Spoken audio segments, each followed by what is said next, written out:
Hello everyone, welcome to a live episode of West Swans Walk. Today reacting to the breaking news that today that Alan Sheehan has been relieved of his duties of Swansea City manager. James and Hugh were very happy, absolutely over the moon. Hugh's cracked open a bottle of champagne already and finished it. Don't tell his boss about that. What's everyone's opinions? Obviously we recorded last night. We had a bit of a rant and a rave about it. Richie weren't there. We had a bit of a rant and a rave about it, and obviously today, breaking news, he's been sacked. What's... Let James go first. I think we have to. I'm just relieved because the nightmare's over. I can start to enjoy football again. I can literally start to enjoy watching football again. It's been horrific. Nothing short of horrific. No style, a complete shift away from what we're known for. Dreary performances, chopping and changing stuff week in, week out. We knew this experiment was doomed to fail from the start. I've been saying it for months. The stats were there, even in both caretaker stints that he had. The stats were staring us in the face. It was never going to work. He was brought in to work with someone who played the opposite football to us, and that's the cloth he's cut from. I just think, again, people at the top end of the club need to take a look at themselves because they've been blinded by short-termism. And for me, you have to go. Just plain and simple. If we're going to move on, have to leave. Yeah. I'll throw in a view then. Okay, I'll go there. And I've always been a little bit half full, half empty.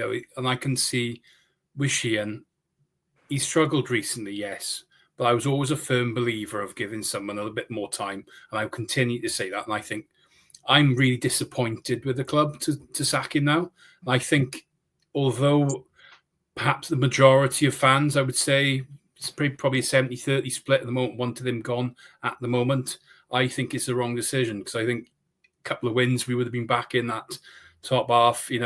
Players need to bed, they need to gel. There's a lot of factors involved in this, And the major one for me is I hope they've got someone lined up because otherwise that's money down the drain completely, compensation yet again.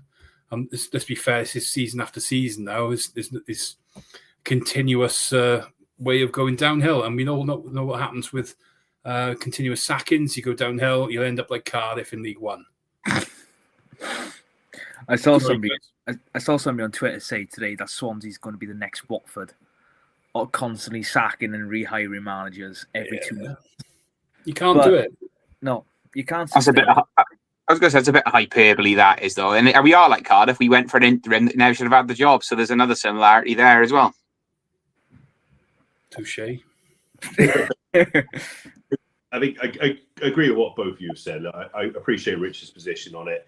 I don't want to see anyone get sacked. I love to have been. If he succeeded and we played great football, we got promoted, I would have backed him all the way. But for me, the football wasn't there. The stats weren't there as well. I mean, Rich, if he had been given a bit more time, he'd lost to Derby and Bristol, and then we'd given up this opportunity for the 2 weeks to get somebody in. I think that would have been a worse mistake, and particularly looking over the Christmas fixture list as well. We would have waited any longer. We could have been even further in the mire. So I appreciate what you're saying. I get it. But I think for me, it's the right decision for me. I think he had to go. He's the last bad remnant of a bad era as well from the Watson time. I think for me, that's it. We move forward now. We move on. Don't look back. Would you say we've got someone lined up then? Because last time this happened, last season, with Luke Williams, they sacked him, and it took 2 months to get a manager in. Never mind 2 weeks. It was a long period of time. Sheehan got fucked up. There's no Alan Sheehan in the background here now. Who's going to come in? Is Chris O'Leary going to have a stint? Yeah, or what? That Sheehan's going to come back for this.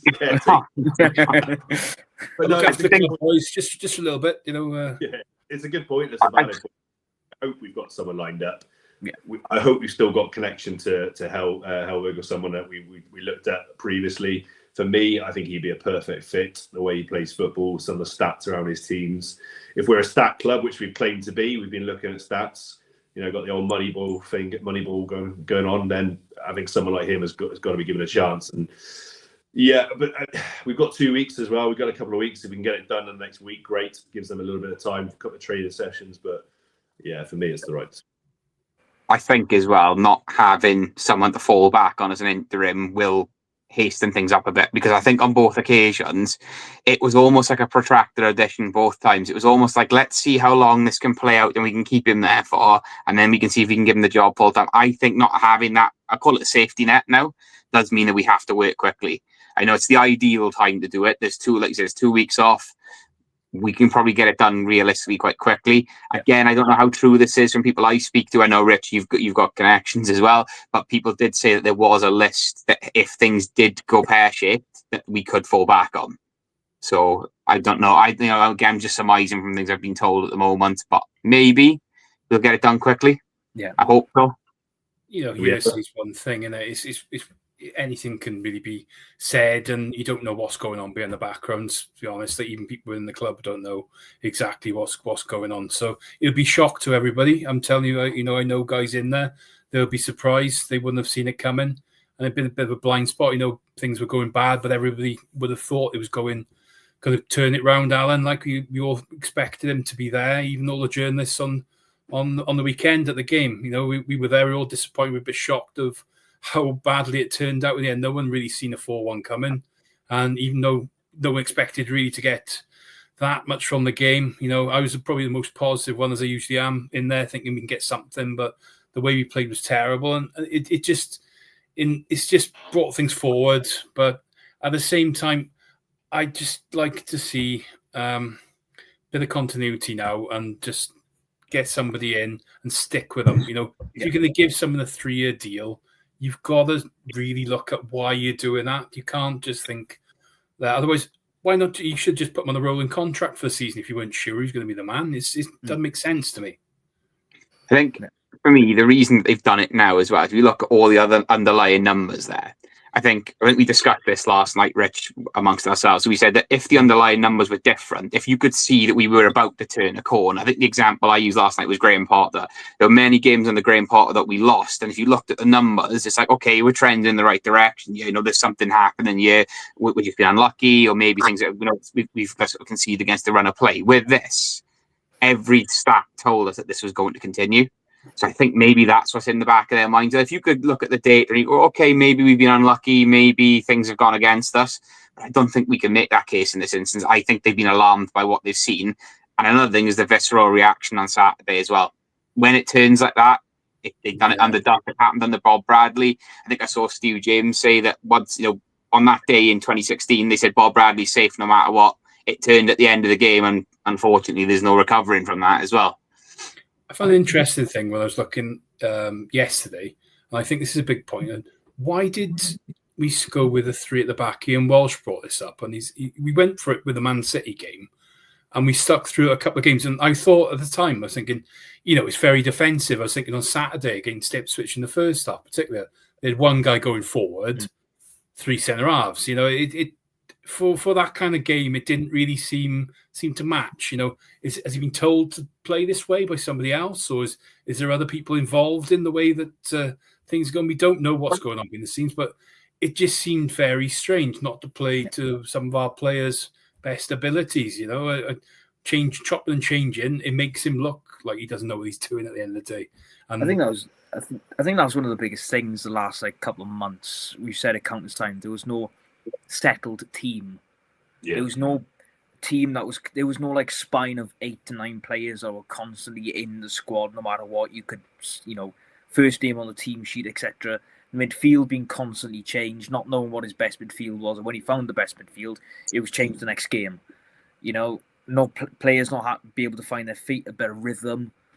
It's just, I think it's a magnitude of things. I think if you look at what you were saying, James, about the numbers and trending in the right direction, right? Look at the performances. The numbers weren't trending in the right direction, but look where the goals came from. They came from Potnik playing out of his skin. It came from Vigoro just being unbelievable at the back. Other than that, he got lucky. Because if it wasn't Vigoro just banging him in from 20 yards all the time, we probably would have been a lot further down in the league by now. Vigoro putting off the worldie every week. You take that out, and that's even worse. And that's nothing due to Sheehan. That's due to 2 individual brilliant players. Yeah, and the way sorry, Rich, and you saying there, the goals coming from for Potnik, the goals are starting to dry up a little bit now, and the results weren't going the way. So you could see you can't rely on one player to create to get the goals. You know, no one else is Yeah, Franco scored a few goals now, but you can't rely on 1 to 2 players to get goals constantly because they will have a dry patch. You know, Vipotnik might not score for another month now. But I don't know. I was going to say, he's a set-piece coach as well, Sheehan. Like, you expect at both ends of the pitch, for us to be a lot better than we are. We conceded, I think there was a start on the weekend, but Ipswich were particularly one of the 2 worst sides at defending corners, which you wouldn't expect from that kind of thing. And offensively then, yes, we lost Harry Darling, but we brought in, centre-half replacement of similar sort of calibre and height you'd expect to be getting more goals from. But as a team, we should really be working on these things and getting more offensive. If this is brought up regularly, why isn't it being addressed? There's players playing within themselves as well that have played, like Franco prime example, playing within themselves this season. And the final question you really got to ask yourself is, were the players really playing for Sheehan in the end, I guess? I would guess no, if I'm being honest. And I think that comes down to a lot of things. The confusion of the team changing all the time. Like you said, no settled team. It doesn't look like there's a cohesive plan because the formation, the tactics changing week in, week out. I think in the end, that does undermine you as a coach. I mean, I coach myself. If you look like you don't know what you're doing, then the players are never going to react to you. And I really do think that's what's happened here. Again, I said it for a few weeks running. What kind of team are we? I don't even think the players know. You see them arguing amongst themselves on the pitch. That was something that I hate to see, right? And it happened so many times this season. Saturday was probably the worst example we've seen of it. Right. Players arguing amongst themselves. And that usually means that there's like a lack of direction or a lack of leadership there. And again, that a few weeks ago, again, I don't want to hammer the guy personally, but when they put that video out of him talking to the players in the changing room at full time, and he was just so deflating, it was almost like we didn't read the room. It's like, that's not what we want to see right now. It was like, he was saying stuff like, oh, Malcolm Waddell is everything I want to see in a player, but you're not playing him. Yeah. It was a lot of weird things going on. I think it's all just culminated with, I think last week when we were on, I said that the numbers said that we would do a hiding. And it came last Saturday. But, I didn't expect it to be that bad, though. I thought we'd lose like 2 or 3-0, but I didn't expect it to be like a 4-1 romping that we had on Saturday. I think that this was just it. I think this was just the culmination of so many things going wrong. To be fair, the first half as well, I thought Ipswich weren't that great. I thought it was a poor game. They sneaked to go before the break, and that could have gone any way half time. Yeah, I thought we were outplayed first half. I know they didn't put us away, but I thought over the 5 at the back we were just overrunning midfield. That's where all the yellow cards came from, because they just were chasing shadows in midfield, constantly trying to track back. Franco giving the ball away every 5 minutes didn't help. 2 own goals from Burgess were just shocking, but it was just the manner of the defeat. It was just the way they looked. Like James said, the fact Burgess was screaming at everyone, blaming everyone all the time. They looked like they've had enough. And I think start is what we need. And I think we might see a different team, no matter who's in charge. I think it's a good opportunity. And I've seen a couple of people, I mentioned this last night, I've seen a couple of people say maybe this transfer window wasn't as good as we thought it was. Rubbish. It's been a great transfer window. We've got some brilliant players. We just didn't have the coach to put them. I think it was our owners of this podcast that put the perfect analogy out earlier. We were Ferrari in 3rd gear. So let's see if we get into 1st or 4th.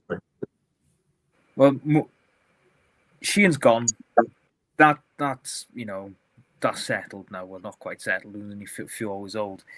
But obviously, there's going to be a lot of talk now about who the next manager will be. I don't know if we've all seen the odds. Rich put into a little group area what the odds are. I'm going to read the top 4, because I think the top 4 is usually most likely the candidates that will get selected, more likely the front runners. So I want to get your reaction to it. 4-1, Michael Carrick. Gary O'Neill 6-1 in 2nd. Brendan Rodgers 6-1 in 3rd. And Stephen Gerrard at 8-1 in 4th. Oh, James, you're shaking your head at Gerrard. Oh, no.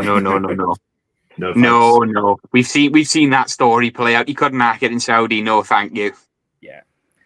I know he's done well in Rangers, but it hasn't proven well Rangers at all. But I think the one name on that list that we all want back is Brendan Rodgers. Yeah. If you can get Brendan Rodgers to come back, we'd set up a car for him. We'd all chip in. I think, be happy, brilliant. It'd be lovely to see us rebuild as a club and maybe have him kind of mentoring somebody to come in as maybe assistant to come take charge after he leaves. That'd be fantastic. Yeah. The two names that interested me. Sorry, no, Hugh, carry on.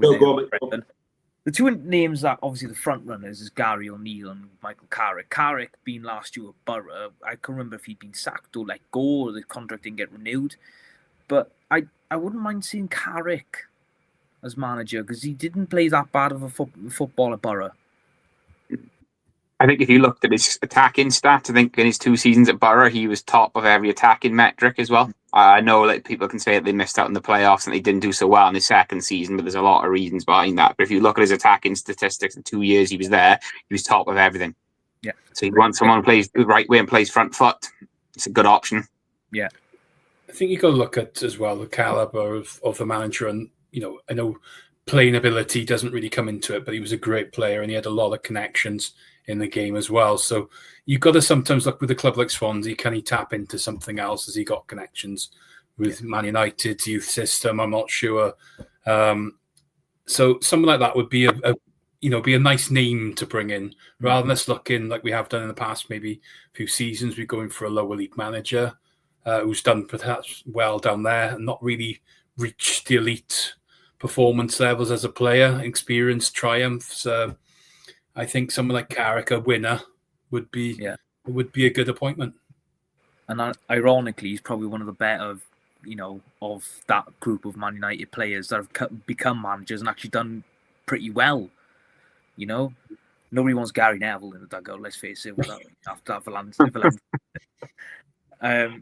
But yeah, I would love to see Carrick down there simply because he was that player that was the donkey of the squad. He always did the dirty work.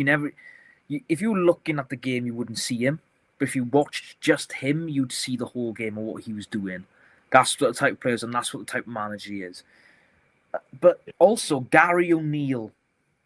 I don't think this will pop up because I saw an article earlier on BBC that him and Russell Martin, who is 5th on the list, Russell Martin to come back at 8-1, same as Steven Gerrard, to take over the Norwich City job. So I don't think Gary O'Neill will be the best option. I don't think that will happen, to be honest. But the rest of the list, from Gerrard down, it's Russell Martin, Will Still, don't think anybody wants him after the Southampton gig, Tony Mowbray, Carlos Cobran, Stephen Schumacher, and Ralph Hasenhüttl. For me, a couple of Carlos Cobran would potentially be one. He'd done a decent job, West Brom. A lot of potential there. And lucky you could say West Brom have been the last few years coming close to playoffs and things and around. So that's somebody potentially, but then you're going to look to an attacking flary kind of game with that. Yeah. We'll still know. Tony Mowbray, negative football. We're not really in that position. If we were down the bottom, I'd say, if you really need to stay up, it's a short-term solution. But it's a difficult one, really. There's not much on that list that really stands out. No. Might go a bit of a hot take, but I think Ralph Hasenhüttl still has something to offer. I know people were clowning on him for the 2 9-0s with Southampton, but if you look at what he did there, and he turned them into a really exciting team to watch. I mean, defensively they were suspect. Yes, that is the Premier League. I think he does offer something in the attacking department. I think he's still got something that he could offer. Wouldn't be my first choice though. No, I think he has got a point to prove, especially after that stint with Southampton. Obviously he's got a bit of a. I don't think he's been in the manager now for a couple of seasons now, is he? I don't know. But I think he would like to come back to the EFL and the Premier League and just prove himself once again. But then also he's linked back with Southampton. That's the issue there. He's still linked back. There's always going to be that link back. So I think why Hellberg's not on the list. We've been previously. For me, he'd be a good option. I'd be really disappointed if we're not looking at him, at least. Borup as well, the previous Norwich manager, is another one, Danish, looking at too. Obviously, for me, it's got to be Brendan, number one choice. I'd forgive past transgressions if he came back. I wouldn't want Gerrard as a massive anti-Liverpool fan. I'd hate to see Gerrard. Plus, as James said, couldn't even cut it in Saudi. And the Scottish League, let's be honest, it's a 2-horse race. If you can't win that, yeah, you deserve to be in a job. So, my choices. Come on, Brendan. Be interested to see if what happens with the rest of the staff, because I think that'll be a big clue now.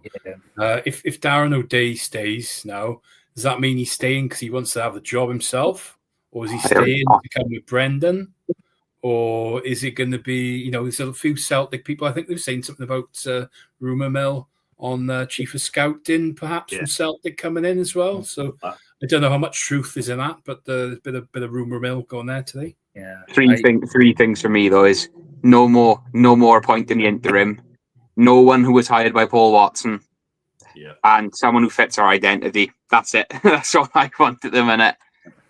Not Nathan Jones. No. No, thank you. There's a name just off the list, though. I don't know if anybody's mentioned it. Liam Manning from Norwich. Oh God, no. No one's Manning. I don't know why not. It's he couldn't win a game at home, but I mean, looking at him after that Norwich one, he looks radioactive at the moment in the sense of he's burnt out, isn't he? I wouldn't. He's not on the list. He's not on the list. Well. Did Sheehan beat him at Ashton Gate as well last year? So come on, if Sheehan could beat him, he's not good enough to be our manager. No. I think it's a lot of the Shark cut now have been let loose of Sheehan, not to sound down like he's been tying us down or whatever. But you've got to look forward now, a bit of positivity. Whoever's going to come in, hope can turn us around and will turn us around. And the names on the list are top quality managers, no matter how you look at it.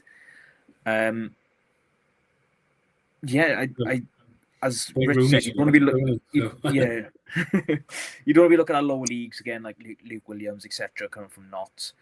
But you got to be looking at an ex-Premier League manager or whatever, good, high quality manager managed in high leagues to get us back there. Hopefully, I think what we haven't taken into consideration is there's two other vacant jobs with probably bigger budgets than ours out there at the moment in Middlesbrough and Norwich, which is a concern.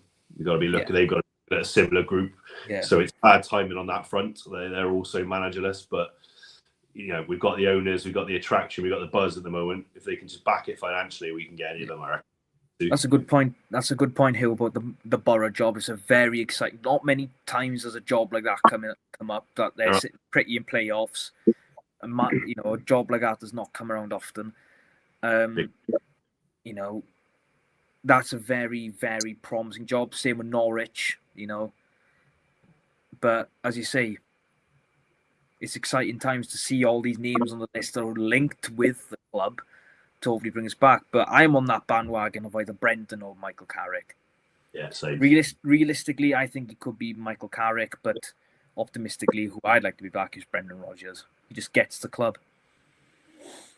I'd love it to be Brendan. I can't see it happening at this point, though. So for me, I'd probably say it's between Carrick and Hellberg. I would say would probably be the two. We looked at Hellberg in the summer. I think those links are still there. The season that there's finished, and I believe I read somewhere like it was release clause like 250,000 when the season finishes as well. So financially, it would make sense as well. It's a bit of a risk, but if you look at the way he plays football, he's almost tailor made to us. Agreed. A couple of Swedish players, team we all know as well. The new Surrend, Vidal, Joe. I think for me, same. Carrick as well. I wouldn't be unhappy with Carrick at all. I think he's a good bloke. Foreign manager in a while, that would be. Yeah. And the first Scandinavian since certain Mr. Lowdrop. Yeah. And that turned out well. Not bad. Well, either way you look at it, it's going to be positive, really, isn't it? So it's happier times, it's positive times. James, you can finally smile again, of not seeing Sheehan on the touchline or have to react and, come and do this pod every Monday with slating him and thinking, Sheehan is in your head or whatever. Look at your poster on your wall about Alan Sheehan. But other than that, it's looking positive, and I'm quite glad the club's been quite close to their chest with the cards, not letting much leak out, because it could send us all into a spiral, a depression or whatever. But it's exciting. I think it'll just be like this time next week. Oh yeah, by the way, guys, Mike Clark's our manager now. Use a picture of him. Train the players. I hope you're right. I hope so. I need it. I need it at this point. Inject it. If Wayne Rooney's here next week, I'm not going to be happy. Oh God, Yeah, I'm putting my season ticket through the shredder if that happens. Yeah, I've got someone else. I do not Britain want Ferry or something. Surprisingly, I saw on the list earlier, one of the top candidates, like lower down on that list, was Ole Gunnar Solskjaer. Oh, which is a bit of an iffy one because that stint with Cardiff. no chance.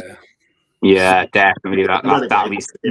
Yeah, as soon as I saw that, I got to bring it up because that was such a. You always see that though when a manager gets sacked, and it's always a random name thrown in. You know, let me put a throwback one in there because he used to get linked to us all the time. What about Gus Poyet? He get linked to us all the time, didn't he? Every time the job got Gus Poyet, every single time of being at the manager was like 4-1. Yeah, he was always in there. No, not Solskjaer, thanks. Gary Monk batted him 3-0 for God's sake. Yeah, saying something, you know. Well, I think that's the end of it, guys. We don't really have much else to talk about. I don't know what we're going to talk about next month, 2 weeks' time, because, we can't talk about Sheehan anymore. We can always reminisce on his beautiful football, and his gorgeous hair. Well, thank you everyone for watching. Cheers, guys, for popping on for tonight in this breaking news podcast. We'll see you again in 2 weeks. Hopefully, we don't have to do another emergency one in like 24 hours. But hope you have all a great international break. Hope Wales win both. Pray to God we do. We'll see you in 2 weeks. Cheers. See you lads. Boys.